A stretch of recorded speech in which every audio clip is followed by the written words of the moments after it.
Coming up today on the Locked On Hornets podcast, the Hornets play the Lakers tonight. They start a West Coast road trip. How do we think they'll fare? Plus, we'll rummage through the Sicko Satchel again, all on Locked On Hornets.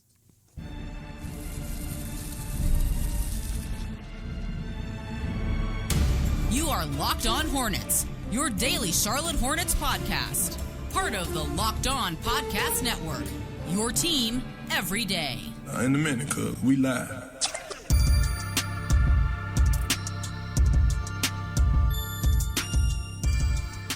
It's Locked On Hornets, part of the Locked On Podcast Network. It's your team every day. Thanks for making us your first listen. We are free and available anywhere you get your podcast.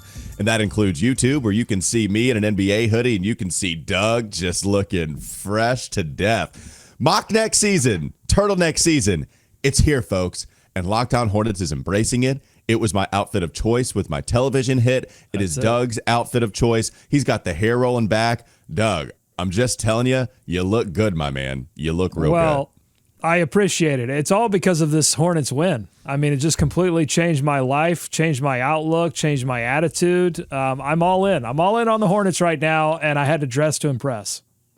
Well, you did. You impressed me. Doug Branson, everyhornetsboxscore.com, also host of the Locked On NBA pod. And I hope Matt Moore and Hayes also tell you just how much how good you look today. And if not, they're not good co-hosts. Well, not that Matt Moore doesn't, but Hayes, whenever I wear a nice shirt, Hayes is the first. I feel like he's a fashionista, and he's the first to say, hey, I like that.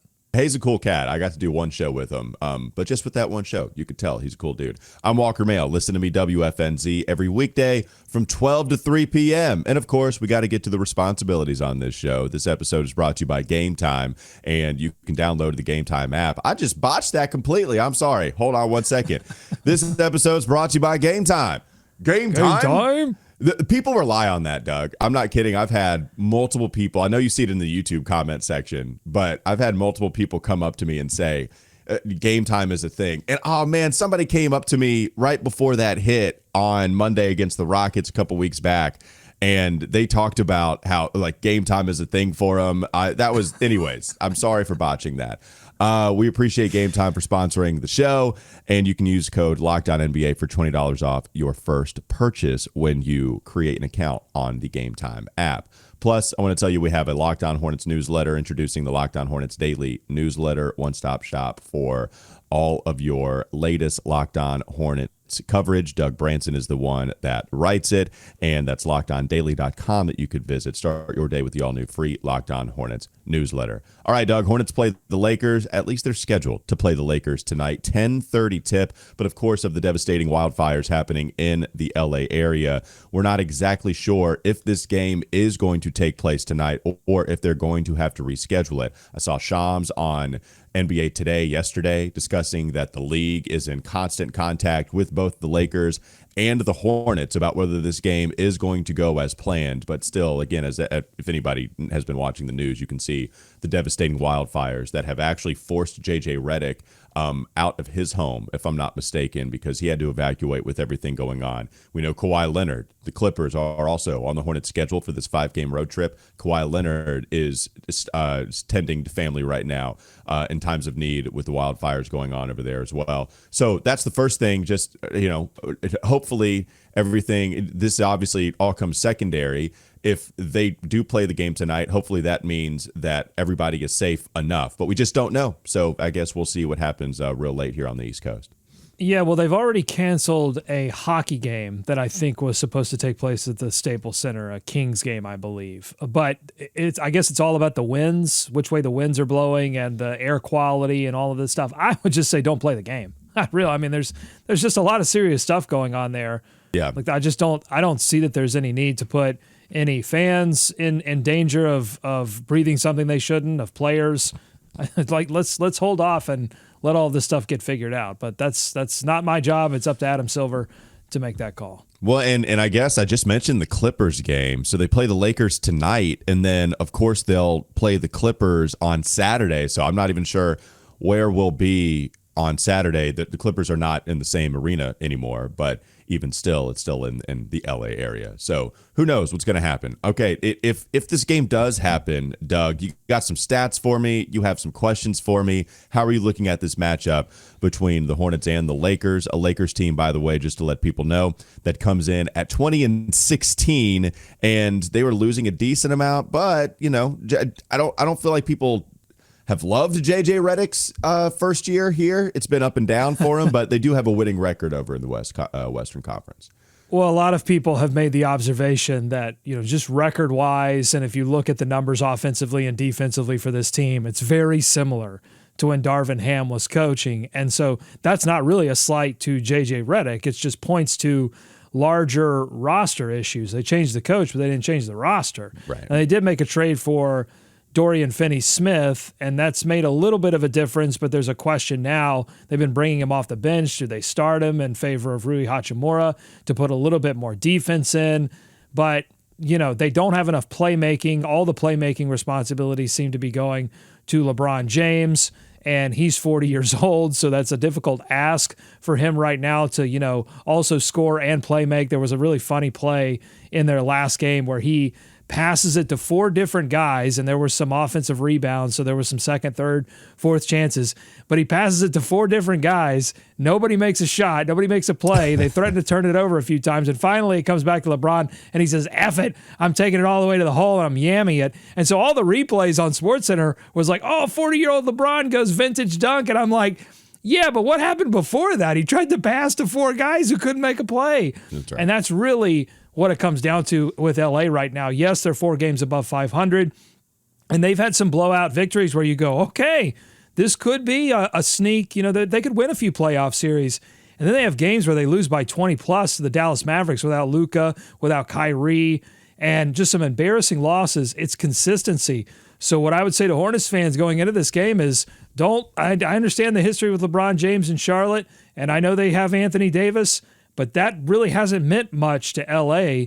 It's, can they generate enough offense, and can they, after that last loss to Dallas, JJ Redick in the postgame press conference was asked about the defense that they were playing. He goes, I've never seen that defensive, whatever we were doing defensively, I've never seen us do that before. Yeah. I have no idea what they were doing. So that's the state of the Los Angeles Lakers right now. It's a winnable game. Real honest is JJ Redick, and we've known this to be true through his old man in the 3 days, but now he's a head coach, and he still is bringing some of those not necessarily hot takes, but he's giving you takes as the coach, which if you give takes as a head coach of an NBA team, they're all hot. Every single thing you say is a hot take. If you say anything, right, because they never say anything. That's 100% true. That's why coach speak is such a thing, is because we're the media, those damn media members, they're going to take anything you say and run with it. But JJ has no problem offering the content. So with JJ, a couple of Hornets adjacent things, I think, like a couple of things that the Hornets could have done that the Lakers actually decided to do. One, they hired JJ Redick. Remember, there were some JJ Redick rumors here to Charlotte. I think they were real. I don't know. I think we probably exaggerated it. People meaning, like, remember, Hornets were one of the first few teams mentioned as interested in interviewing JJ for a head coaching position. It was actually the Lakers after the Hornets were mentioned, and then eventually JJ goes with his buddy LeBron James. The other thing, just real quickly, is Dalton Connect, right? I think when you match up with some of these rookies that were very much a part of the process, it would not have been surprising at all had he been the pick here with the Hornets. He's playing with the Lakers. I think hot and cold, but for the most part, pretty damn good rookie season for Dalton Connect. Older player. We've done the prospect stuff before, but JJ Redick, Dalton Connect, a couple of things that happened to the Lakers, Doug, that could have happened to the Hornets. Well, Dalton Connect started this year blazing hot and then fell back down to earth, which is what rookies do. But it points to, if you look back at that Phoenix game, the Phoenix Suns invested a lot of money in a few players and then had to scrap together the rest of their lineup, and they were depending on rookies like Ryan Dunn, who also started the year hot and then fell back down to earth.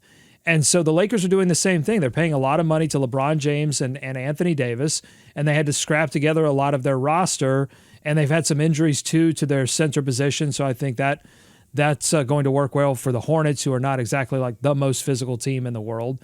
And so, it allows the Hornets defense, who put together a good scheme to slow down Phoenix, it allows them to do the same thing against LA. And so, the Hornets have played well against a few of these teams that have had weird consistency issues, right? I mean, they beat Detroit before Detroit got everything on the rails. They've beaten Indiana a couple of times. Indiana, Tyrese Halliburton just waxes and wanes whether he's going to play really well or play awful. And so, yeah, I mean, I look at that Phoenix win and I say, man, if they can do a lot of the similar things, get out and run and don't allow their defense to get set at all and gas them by the end of the game, crash the glass, which is going to be more difficult with Anthony Davis for sure. But if they can do some of those similar things, yeah, this is a totally winnable game for the Hornets. Let's get more into that and then get to your crazy stat. Coming up next on the Locked On Hornets podcast. Crazy! Bees everywhere! Yeah, we'll break this game down a little more. And was the win against the Suns, were some of the things that they did in that game sustainable, and that something you hope to see tonight against the Lakers, assuming they play? That's all still to come here on Locked On Hornets.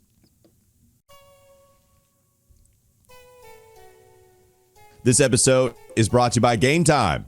Game Time? Game time?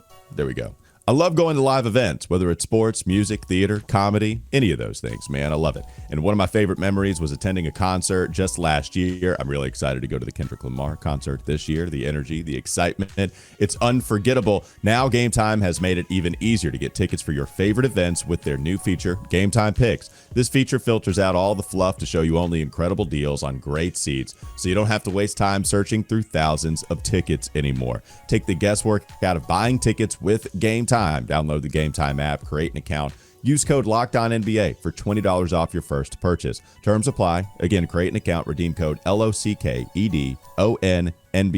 Locked On NBA for $20 off. Download Game Time today. What time is it? Game time? Game time. More Locked On Hornets ahead.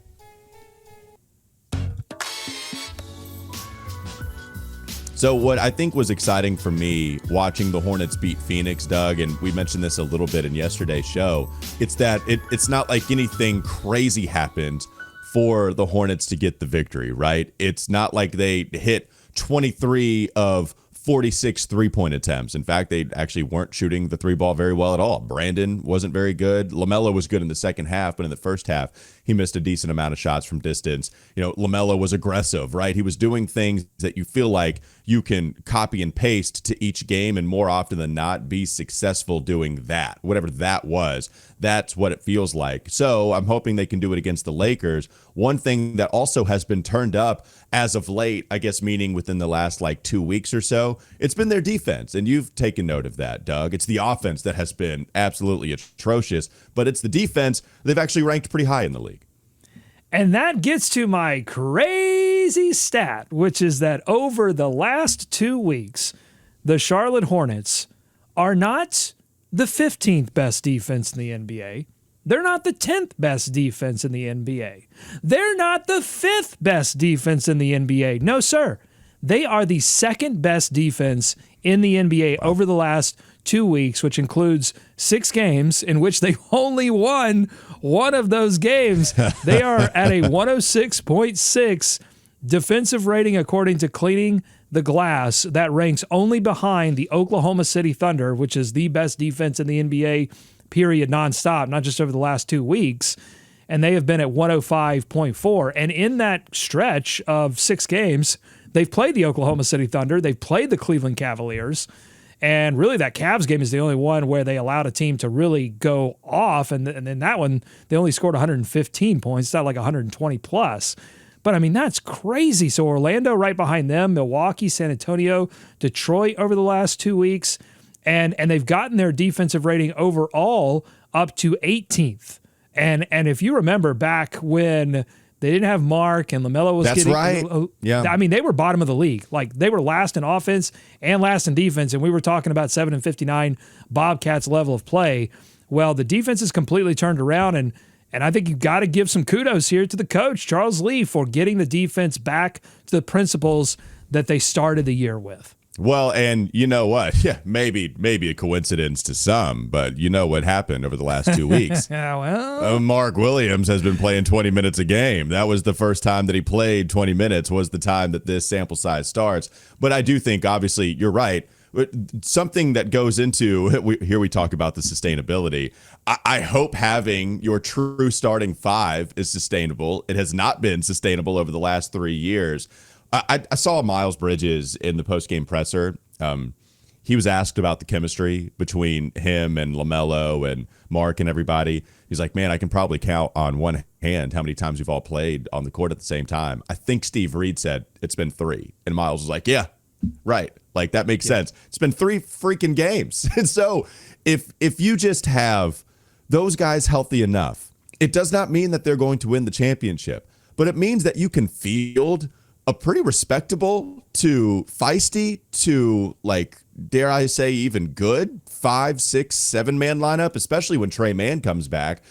Just having a reasonable amount of health on this team, I think, one, does give you enough resources to be a good enough defensive team and also be just maybe respectable enough offensively, with LaMelo just being a guy that speeds up the offense at will, as long as he has his guys that can run lanes with him, even if they were a slow team for so long this year. And Charles Lee talked about that even before the Phoenix matchup. Like, it just feels like maybe things could fall into place. Perhaps you're one of the Tankanistas that doesn't want all this to happen because more wins could come along the way, but you need to build some good habits. It got so bad so quickly. They needed that win after not having gotten a victory in over a month. So I'm here for it. I'm here for the defense being second in the league. I'm here for the offense hopefully taking off after the Suns' performance. Yeah, so let's talk about what they've done better. And I think it does start with Mark Williams being in the paint, but also Nick Richards being healthy too, just having available centers. I mean, there was a period of time when they were the worst team defensively when they had no centers. And when you have no centers, it's difficult to defend the paint. And if you look at the percentage of possessions that teams were getting at the rim against the Hornets, it was just astronomical during that period of the season. And now that has gone back to a respectable level because guards have to respect the fact that Mark Williams, whether he is getting an actual block or he's getting a block whiff, a bliff, like, he is still a threat to do something. And so it runs guys out of the paint. Okay. So you start there, but then you also talk about the fact that the offense was much better against Phoenix, but over the 6-game stretch that I was looking at here, where they're the second best defense, the offense hasn't been great because they haven't been shooting the basketball well. But the offense has not been just silly in terms of turning the basketball over as much as they were earlier in the season. And to me, so many of the defensive issues that the Hornets have been by virtue of the fact that offensive possessions were ending awkwardly, they were ending early, and too often they were ending in turnovers above the free throw line that allowed the live ball turnovers that allow the other team to get out into transition, and so they were constantly having to run back. And so, yeah, the frequency of transition plays, you there's some work to do there, but you're still defending those a little bit better. I mean, that's the thing that I noticed against Phoenix. You totally limited transition. Against Cleveland, it was a little bit more difficult. Detroit got out and ran on you. Chicago really got out and ran on you. But of those possessions, you were able to defend more of them, meaning you're running back, you're defending those possessions.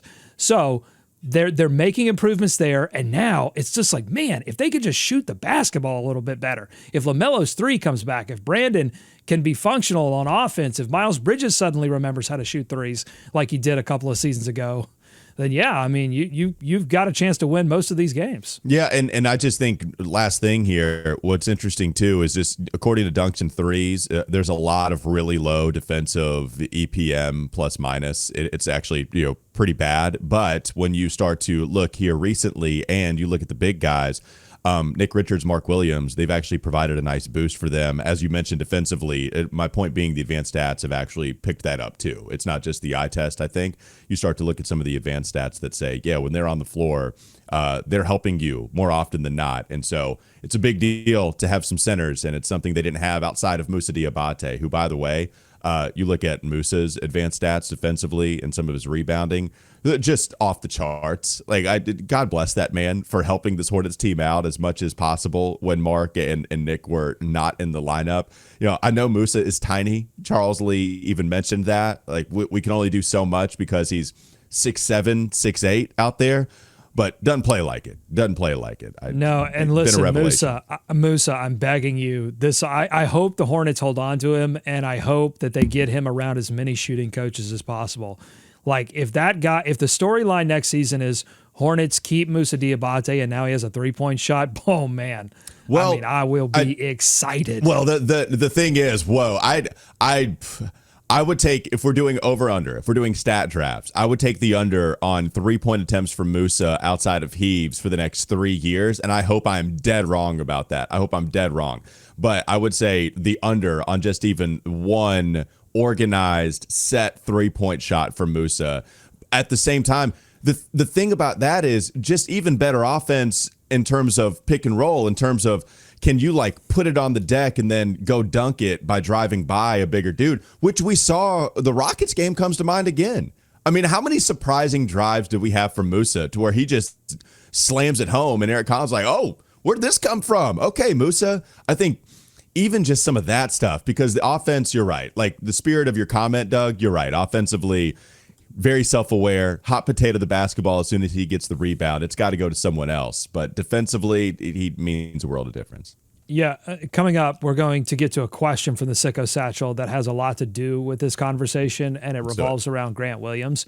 But when I say Musa Diabaté develop a 3-point shot, when I say Mark Williams or Nick Richards develop a 3-point shot, I'm not talking about them making 4 or 5 3-pointers a game It's about making defenses think about and even being able to run a pick and pop without the defense going, nah, that's not, you're not going to do that. Hey. Like they can't even do, so they don't anymore because there's no more Grant Williams.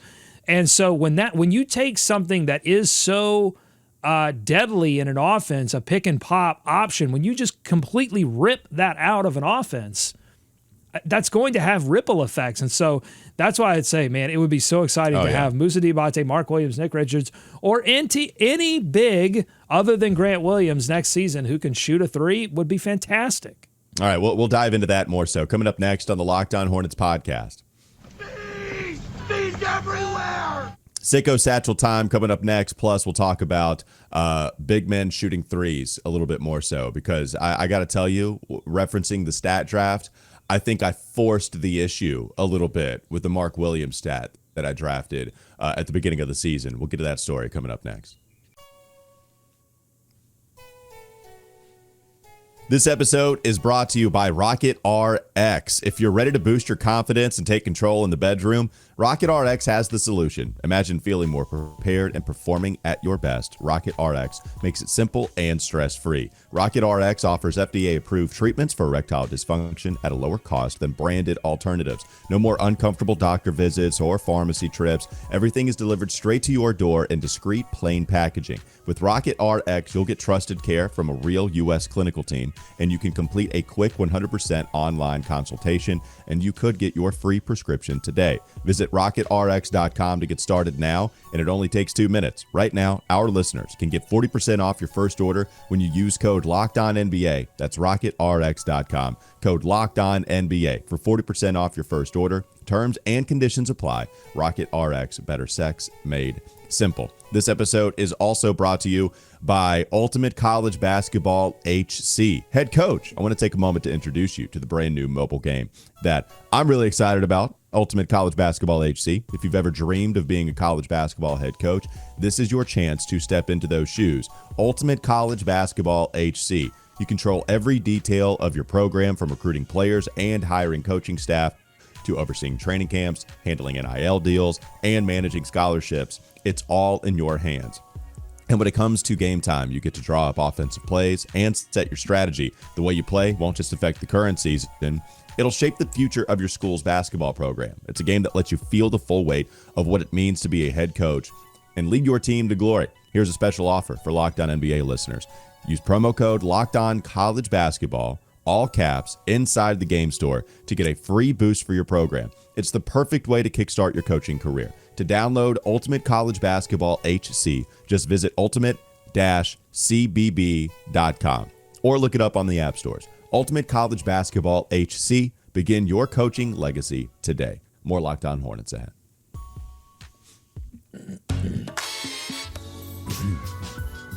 Doug, you know how we sensed some funny business with David Walker? We called him out when he said something about Seth Curry playing more games. What was the stat that he drafted that was a little bogus?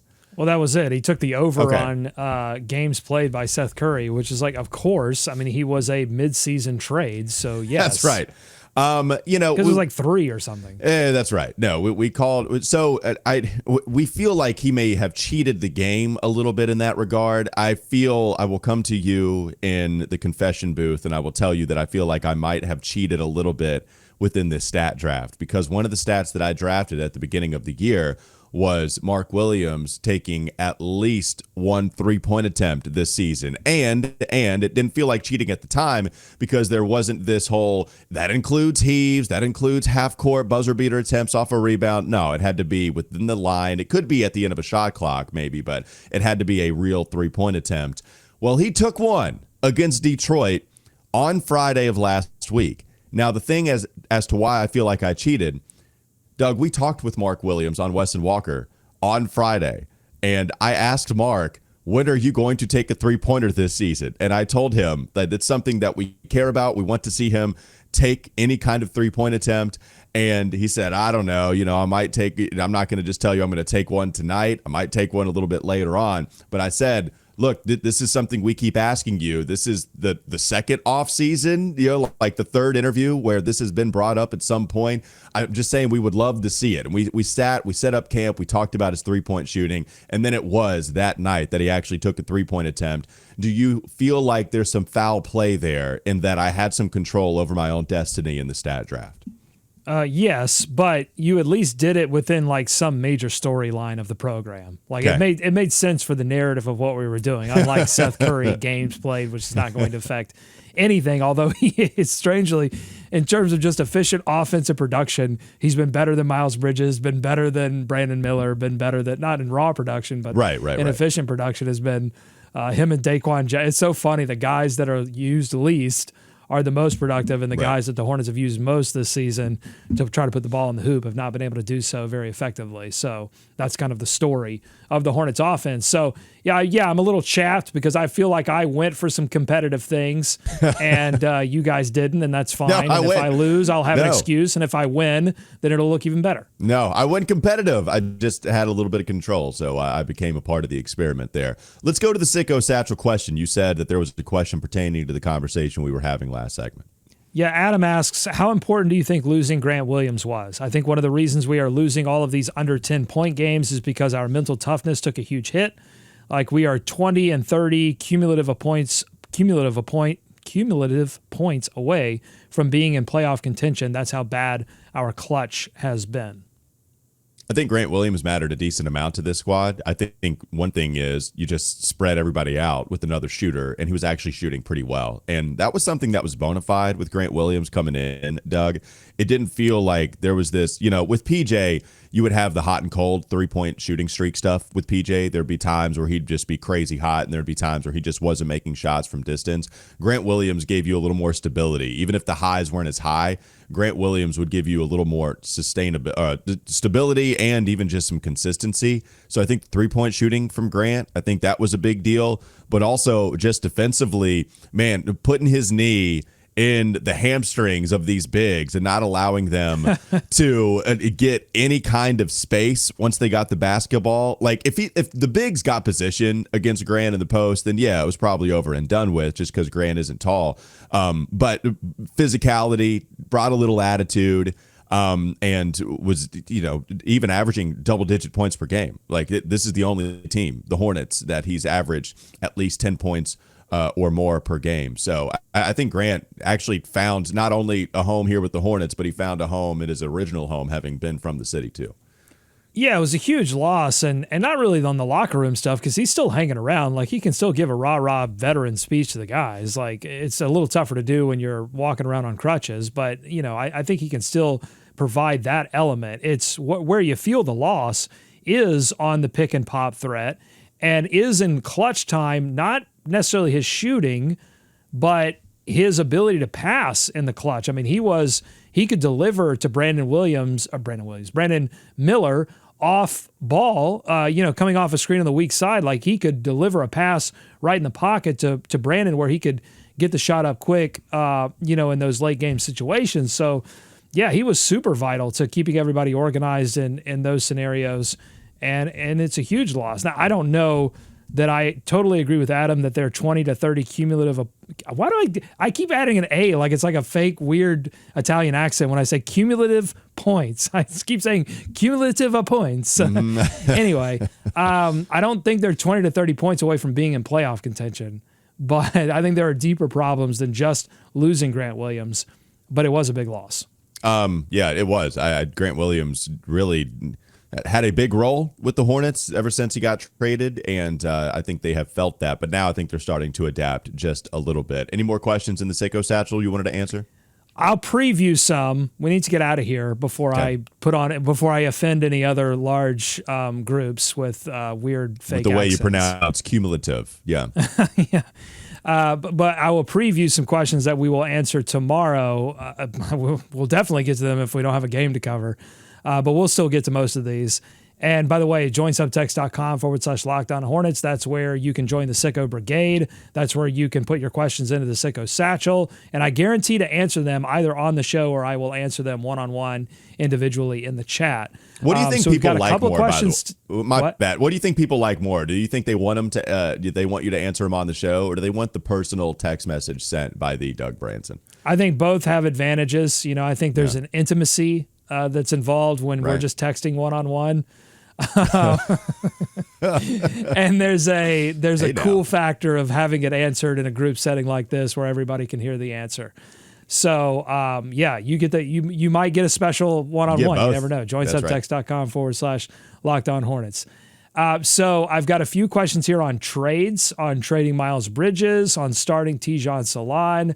I've got a great question here about the 3 things the Hornets could get better at that aren't connected to health. So stay tuned tomorrow. We will get most of these wrapped up. And then on Sunday, I'll open the satchel back up. So make sure to get your questions ready. Okay. Doug Branson, everyhornetsboxscore.com. There you can also find his subtext information. Doug Branson also hosts the Locked On NBA podcast in his turtleneck and all. I'm Walker Mehl. Listen to me, WFNZ, every weekday from 12 to 3 p.m. Have a great rest of your day. Hopefully we're talking about a game, but if it doesn't need to happen, of course, they need to reschedule this, and then we'll see. If there's not a game to discuss, then we will get to all those Sicko Satchel questions that Doug was just mentioning. We'll be back with you either way tomorrow. It's a good show.